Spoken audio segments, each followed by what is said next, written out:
that would appear to be better. All right, guys, thank you very much. We'll kick off. I think we'll go through more minutes. Are we 320 or 325? I think we're meant to be kicking off at 320. Anyone? USB to SDDC demystify. Oh, good. We get the closing keynote. Can we get switched on to the? Yeah. Sorry. That will be better. Oh God. Okay. This looks like what you guys have signed up to see. Far more interesting than automating your SDDC, I think. Brilliant. Well, guys, thanks very much for joining us. It's been a pretty long and full-on day. Well, at least for me. I don't know.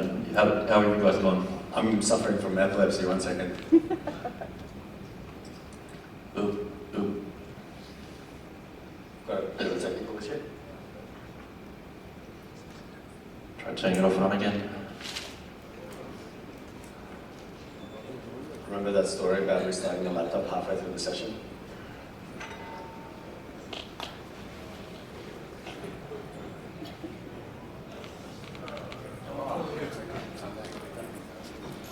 Is it a refresh?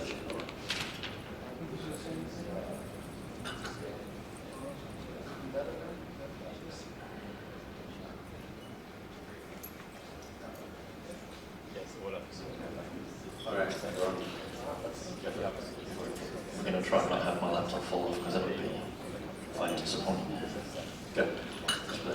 Alright guys, so we're going to take you through a little bit. I think Will gave us a decent intro this morning. I know containers are. The word containers is very much a buzzword at the moment, and depending on who you listen to, it can solve everything from hair loss through to world peace, right? So what we want to really look at today is what's all the fuss about and what's VMware doing within the container space. So we're quite fortunate. I think we should probably introduce Roman here, who's standing beside me. We've had some great international speakers come across today, but I'd like to take an opportunity to introduce Roman, who apart from being a principal muppet, he really actually does have the... you want me to sit down? He's telling me to do something here. Here's a photo that we prepared earlier. I wore the jacket especially for today. So my name's Roman. I've been working with VMware for about 4 and a bit years. Very much focused on the developer journey for a lot of our customers, where the bridge between infrastructure teams and developer expectation comes together. And more interestingly, specifically sessions like this is the ones where we try and expose, as per Alan's points earlier, where do we, as infrastructure and platform engineers, where do we respond to our end users within our organizations? And in a lot of cases, some of your customers that we work with today, to your end users. And those are being the development organizations and the way that they design solutions and applications today. So in today's session, we're going to cover off a little bit about what and how containers are perceived within VMware in some of our customer environments, and more interestingly, go through some of the demonstrations of those products, as well as some of the architectural diagrams. But at the same time, feel free to interject. Brad, feel free to interject. I will always interject. So as I was saying before, Roman, I like that. I might go with Roman for a little while now. Before Roman so rudely gosh, I'm having real trouble speaking today. Before he so rudely interrupted me, I was actually going to point out, Roman is actually one of, I think, 3 principles that we have within VMware ANZ. We're very lucky to have him working on a lot of the cloud native stuff that we've got going on within the organisation, very, very tightly tied into the BU. So he's the smart one on stage. You only get the principle by being smart or by sleeping away at the top, and I'm guessing that he didn't sleep away at the top. Thanks, mate. Appreciate it. So any of you curly questions you've got, we're definitely going to be able to cover. We are definitely going to be able to cover. Now, we touched on this just at the beginning. Regardless of the organizations that we interact with, regardless of the industries that we interact with, one thing is certain, that the change agents within any type of environment, whether you're a logistics company, whether you're a car manufacturer, is the end users in this case that pick the technology today. It's typically not infrastructure teams, because those are now dictated by whether it would be your IT management and so forth. Whereas those that have the most flexibility, most organizations today, is the development teams. And what that drives as a result is them picking not only the platforms that they deploy to, but more interestingly, the way that they construct software. And that then dictates the platforms to which they deploy. So we see that as a means to not only engineer, more importantly, how we add applications and how we embed technologies into it, but most importantly, how we accelerate the adoption of some of the newer technologies. So in this case, how do we adopt things like containers into any enterprise? So I mentioned a little bit around, regardless of the industry. I like these slides by the mob over at, it's an analyst firm, CB Insights.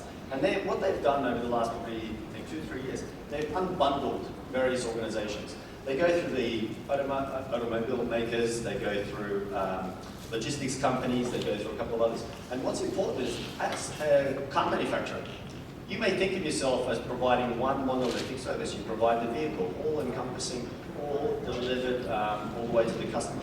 But there's startups that are focusing just on, in this case, what do you call it? Night vision, or they're focusing on optimizations for the ECU, they're focusing on optimizations for the drivetrain and so forth.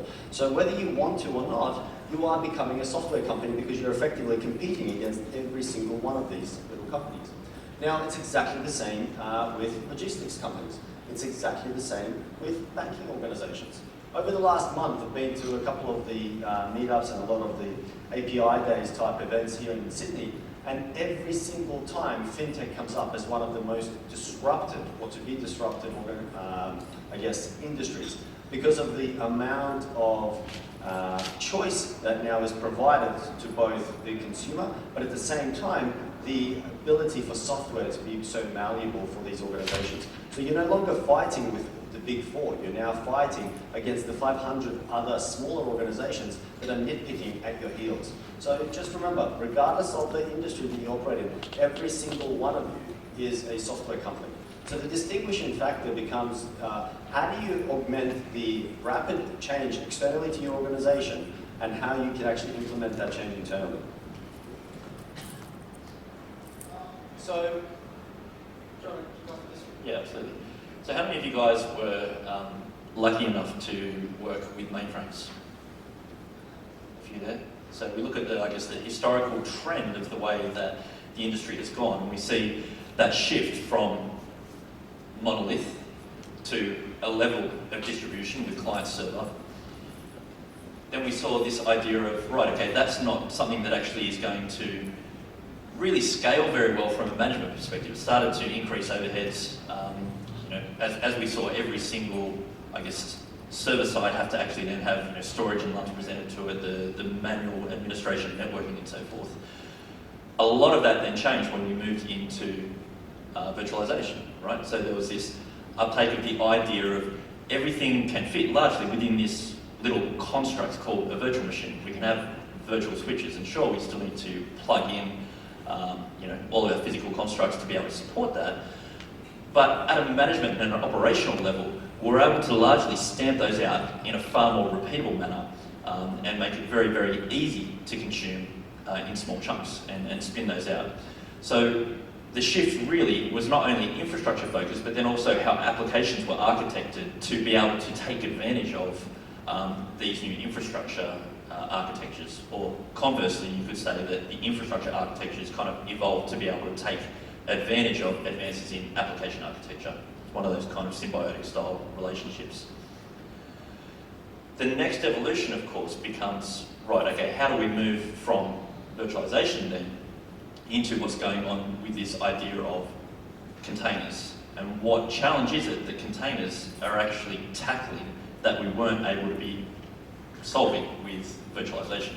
That's actually a really good point, because as we move from that centralized or mainframe-based compute in general, which were highly reliable, so I think there was 3 or 4 people that put their hand up, highly reliable, you benefited basically from 2 or 3 vendors in the industry, and they gave you guarantees about the SLA of the application, so there was not much choice, effectively.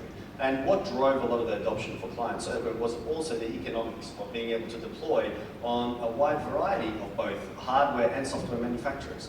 But the interesting trend occurred that when you moved from centralized to client server, that was the first time that you actually saw a shift in the architectural change. You saw a shift in the way that software was being designed. You saw a shift in the programming languages that were being used. So when VMware came around, we said, look, keep everything exactly the same. So you take that 3-tier application, take that N-tier application effectively, and we'll provide a wrapper around it. You don't have to change anything. No language choices have to be made. No skill sets have to be adjusted effectively. And you'll be able to deliver greater value back to the business, whether that's through fault tolerance or whether that's vMotion. That's something that kept getting reiterated in the last session. So we added value to the platform itself without changing the application architecture. Now though, when we're seeing a motion towards containers, we're seeing a lot of that being synonymous also with microservices, redesigning applications for failure, expecting infrastructure to be failure prone. So this is where we're seeing a shift both in terms of languages, in terms of platforms, but most importantly in the way that we architect our applications. And this is what Grant's alluding to. As we're now shifting towards a multiple type of architectural patterns that are being deployed, how do we now manage those within our organizations when we have those which are typically referred to as the second platform or the third platform types applications? So if we take a look, I guess, at an example of second platform versus third platform. Second, obviously, you guys are all very used to. It's probably what a large portion of you are actually running at the moment. The third platform, this particular picture is actually the Netflix architecture. So this idea of a massively distributed application that is highly resilient, geographically distributed, to be able to take advantage of localized CDNs and so on and so forth. Now, question for you guys, do you think that your existing operational tools, operational methods are going to translate from this to this? Not only that, but the skill sets, obviously, that as we see some of these things start to come through, do you think the skill sets that you've learned on second platform are going to translate to third platform? Now, it's not like the world is ending, right? This is not henny penny. But we see these patterns of the way third platform and microservices are coming through as being, basically being the direction that application development is taking, and that you guys as operators, as administrators, as architects need to be able to understand how to interact with, how to operate, and basically how to manage. That's a very vital point, because when you think about it, not just from a skill set perspective, but the ecosystem of tooling that exists to effectively underpin both types of application profiles. So within VMware, we typically look at it from this perspective of, many of you would know the software-defined data center. We've had this mnemonic for quite about 4 or 5 years ago. And we basically said, look, if you look at it from the perspective of the vast majority of applications within any enterprise today, although it may not necessarily be growing from a footprint perspective, but it still represents probably 98, 99% of the applications that are creating value for the business. Those are the money-generating platforms. 99% of them are in the second platform. We still have runbooks, we still have security policies that are highly manually. They're very intensive in terms of the human element being involved in this case. Whereas the rest, which is what we're referring to as these, or whether it be cloud native, distributed, or effectively modern applications in the third platform. The important component in this case is how do you provide effective substrate to them that is of similar generational benefit to all types of applications. So one that is, to Alan's point, highly API driven. So one that is very much focused on making sure that the differentiation is not in the platform itself, so you end up with 2 completely different stacks effectively for both your last generation or second generation, legacy, old school, depending on how polite you want to be, but the ones that actually generate money, and I think that's the key one. But the focus in this case is how do we provide the same capability to those that are growing the fastest? So depending on the numbers and which analysts you subscribe to, the last numbers I saw that the yellow blob on the left-hand side in this case is growing at about 1.2 to 1.8% per annum as a general IT body. Now, on the right-hand side, they're looking at about between 2,000 to 4,000% per annum growth in terms of net new applications, which are being prescribed to follow the 12-factor application I heard some of the sessions earlier mentioned as well. So being designed in newer principles in this case. Yep, perfect. So as Roman said, we want to make sure that we can support both your existing applications, which still make up the majority of what's going to be running in, both your mid-market and your enterprise and SMB, of course. And really, it's about making sure that we're able to extend the capabilities of vSphere to be able to support both of those, but then also look at what we're doing in terms of supporting new platforms. And how do we, again, looking at this from an operational, from a management point of view, how do we get these things to knit together? How do we actually make it so that you guys are able to extend your skill sets rather than having to completely start over? Now, the first one on the left-hand side there is that extension piece. And, and this refers to one of the first products that we released, would have been about a year and a bit, in the open source environment, available on GitHub, which is referred to as vSphere Integrated Containers. Who's here heard of vSphere Integrated Containers?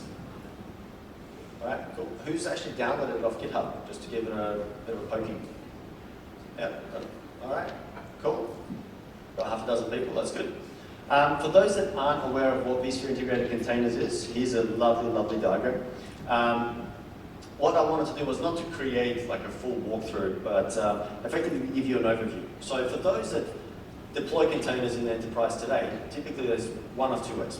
Either you don't know that it's being done, or if you are aware that containers are being deployed, chances are you provision a very large virtual machine or a very large environment for your developers, and then they go and hack away at the SOE that you've provisioned for them.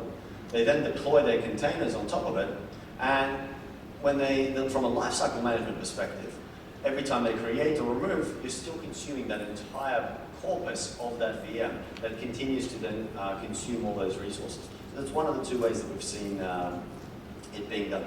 Whereas with vSphere Integrated Containers, we're effectively providing a native Docker API to the development community, but behind the scenes, we recreate the Docker ecosystem, or effectively the way that Docker operates behind the scenes, as a virtual machine. So it's not just about embedding a container within a virtual machine and then offering it out, but recreating everything from the layered file system, recreating everything from the way that the network topology works, so that you can tie it directly to NSX, recreating the way that the storage driver works, so you've got persistent volumes, and recreating the means in which it integrates with the full ecosystem of the VMware toolsets. And that's the key component that we referred to earlier as the vision for that software-defined data center. The second one, which was the Photon platform, and what we'll do is after these, do you want to go into the demo, or We'll do it after. After? Okay. You. Yeah, go ahead. You do this and I'll jump in. Okay. Now, this one is a slightly different product, so more focused very much towards the greenfield deployment. There's a little bit of difference in terms of how you manage them. First and foremost, one is part of, lays on top of vCenter and extends the full compendium effectively of skills and tooling. And the second one is made for high churn environments. Those where you're literally bringing up applications and services many times per minute. Like we're literally talking, for example, in this case, you've got a couple of Kubernetes clusters and you may have a couple of thousand VMs and a couple of thousand containers that you're bringing up every couple of hours. So the churn difference between the API in this case is very different. But what's important here is that you can see that there's developers consuming this service from the top. And the difference is that when your application creators, in this case, are consuming services or designing them for a start, they're no longer doing that for Linux or Windows or Solaris. Their operating systems of choice are now Kubernetes, Mesos, Pivotal Cloud Foundry. Those are the distinguishing points of how they choose to create and how they choose to operate those systems. What they don't care about, though, is what happens underneath. They couldn't care less whether it's VMware, they couldn't care less if it's Red Hat or any of the underlying components. They want a self-service portal. They want a self-service portal in this case. And that's exactly what the Photon controller and platform provides. Now, again, something that is available on GitHub for people to download and to play with. So what I might do now is pass it to the red shirt to run through some of the demonstrations of these tied together. And more importantly, in the hybrid model between the third platform and the second platform, when you're trying to actually model applications that span the two worlds.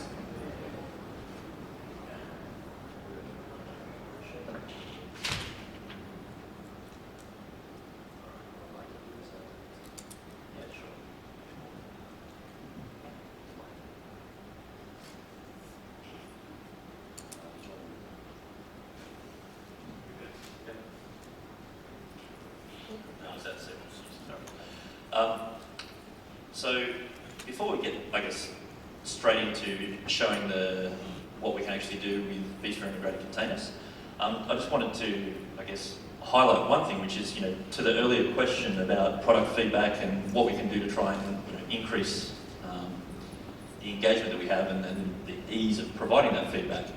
For all of the cloud native products, for all of the components of vSphere integrated containers, everything is actually hosted on GitHub. So if you have any product feedback, if you have any issues, all you have to do is literally go to the Git repo, head to the Issues tab, and you can actually provide immediate feedback that can be incorporated into the product. Now, obviously that's a subset. What's that? Subset. Oh, wow, look at that. We're not refreshing.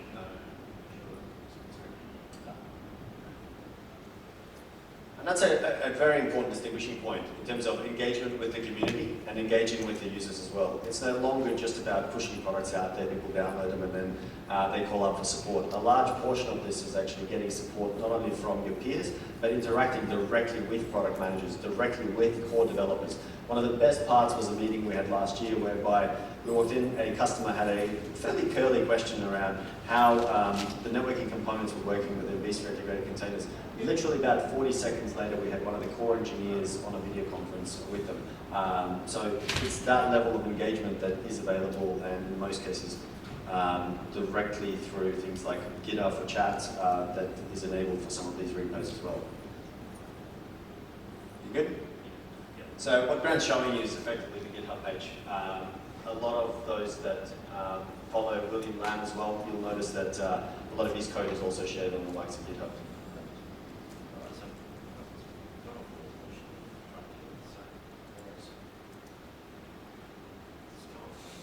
We'll see how we go.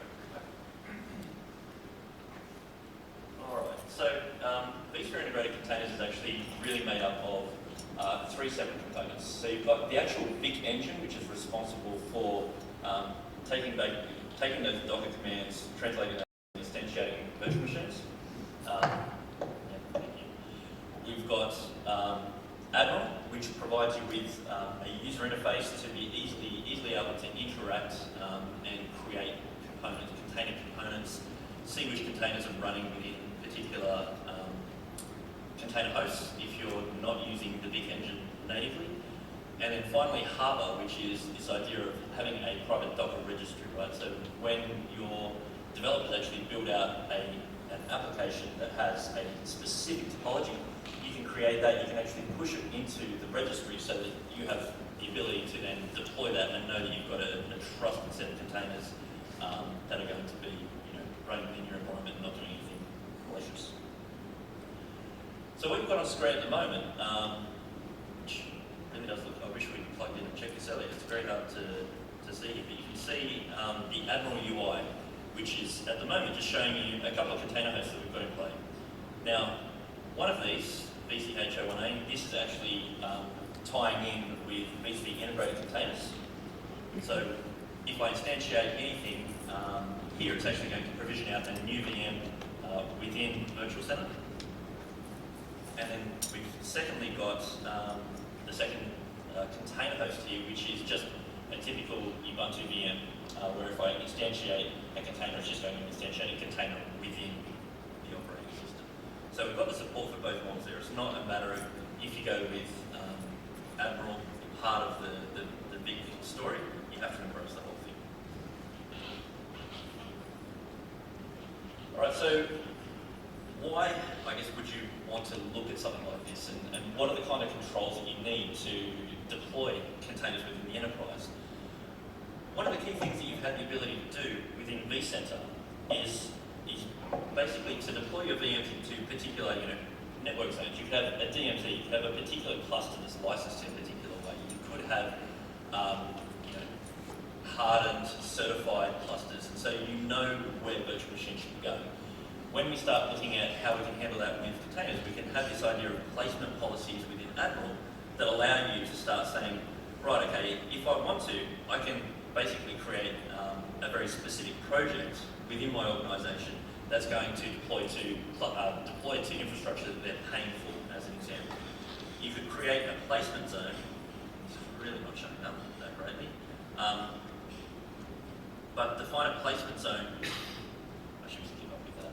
Do you want to try and get that going while I talk? Thanks, man.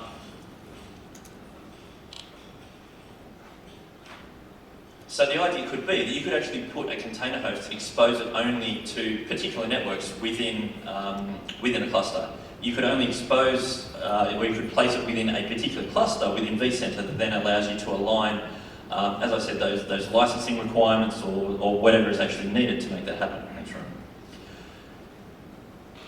So this starts to give you a bit of control, and then you can expose that policy and say, right, okay, if we go in and actually create our own topologies, we can push that out according to our defined policies to make sure that we, provide the appropriate security, we provide the appropriate performance, and we provide the appropriate compliance to make sure that this stuff is all going to fit then within, I guess, the standards that you would expect from enterprise infrastructure or enterprise operating procedures. Wonderful. Fantastic. Okay.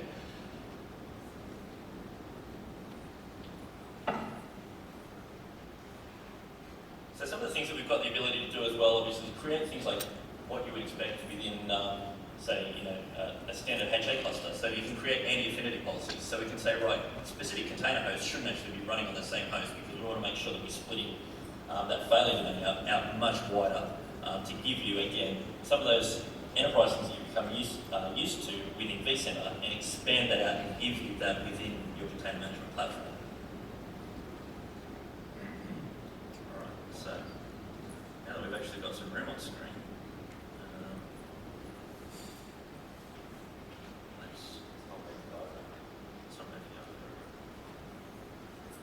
okay, so let's just throw it up and go to VMUG.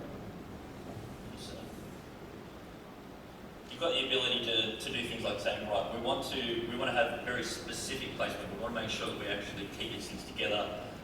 We want to guarantee the spread. We just want to have it randomized. We don't really care about placement policies per se.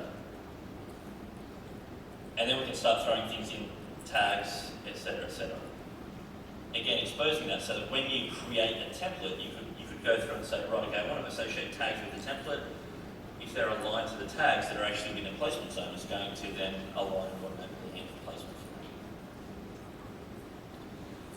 And done with the associate. Yep. Simple as that.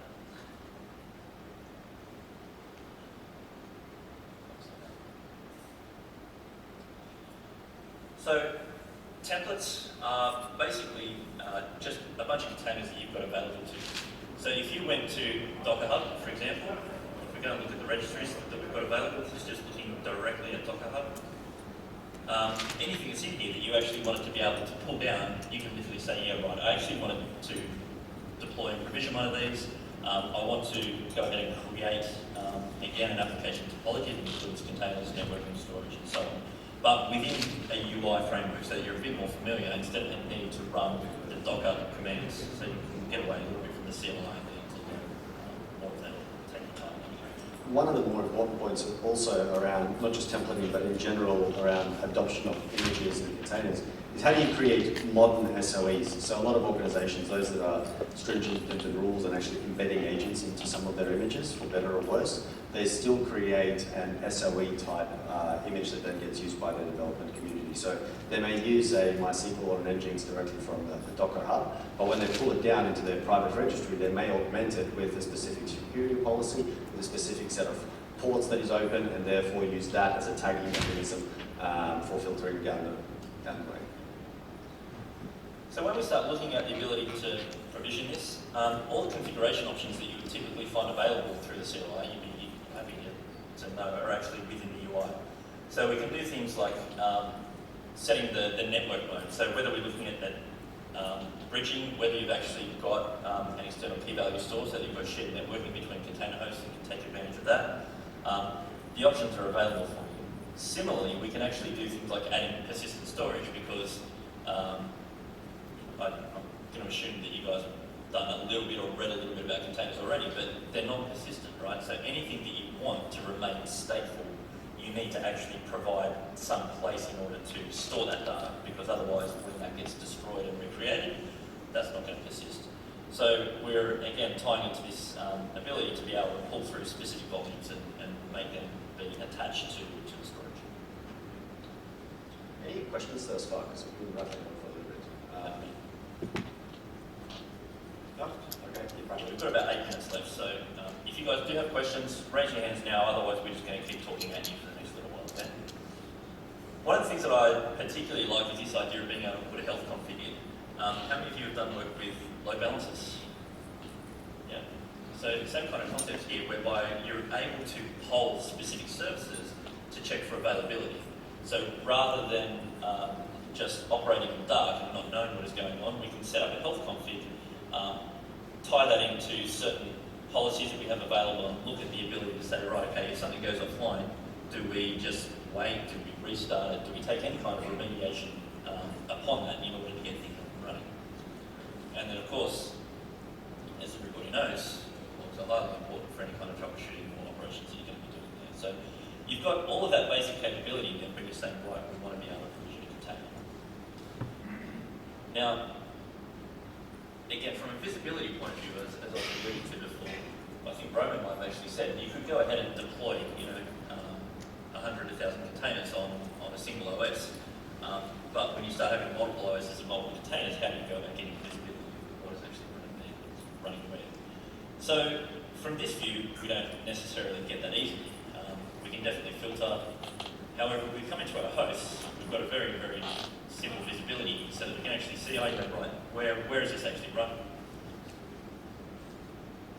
If we come into the container itself, and the logs may not come up because I'm reverse proxying into the lab, but you'll be able to see specific log entries coming back there. So from within the UI, you can actually get all the data that you need in order to identify what's actually going on within the environment. And regardless of whether you're using the big engine or running Docker natively within an operating system, you're going to get telemetry back about utilization from the resource perspective. Everything is actually going to be visible to you to be able to understand exactly what is going on at a given point in time in your environment. You'd like to... Yeah.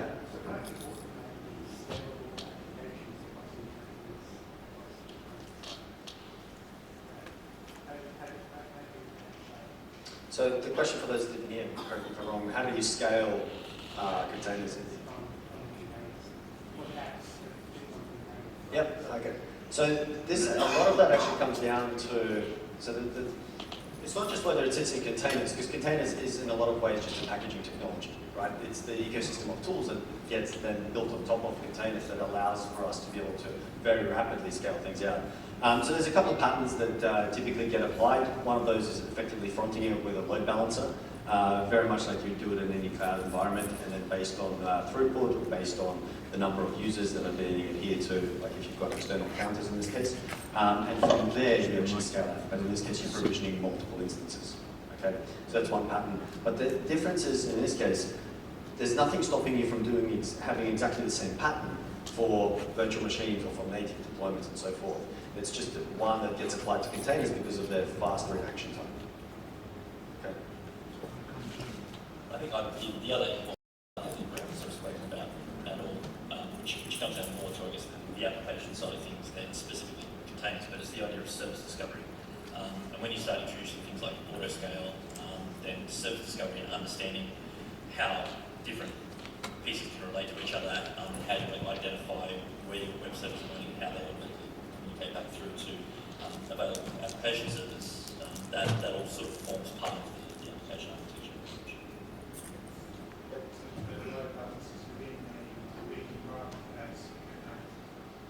So the question is whether the load balancers actually get encompassed within VMUG itself. It depends. So, and not trying to be consultative on it, have a customer that's at the moment basically spinning up 200 of these for risk analysis platform. So they're an FSI out in Singapore, and for them, their load balancers are just F5s. But the way that they've had a long vested investment in automation. So all their instrumentation that they've done for virtual machines, they're now applying to containers. And for them, it's the speed of reaction. In this case, that's the differentiator. And I think the the interesting thing to look at there, right, is that F5 has a robust API as well. So when you start to consider, and when you start to look at these things, rather than looking at it as a technology kind of infrastructure building block, which one do we choose, you start looking at it from a functional capability and say, right, what we actually need is the ability to have programmatic infrastructure. A robust API from a physical load balancer is just as capable, if not more so, in terms of a lot of the developments that have done, right? They're throwing a container with a software. I think your mic's off, sorry. I can't hear you.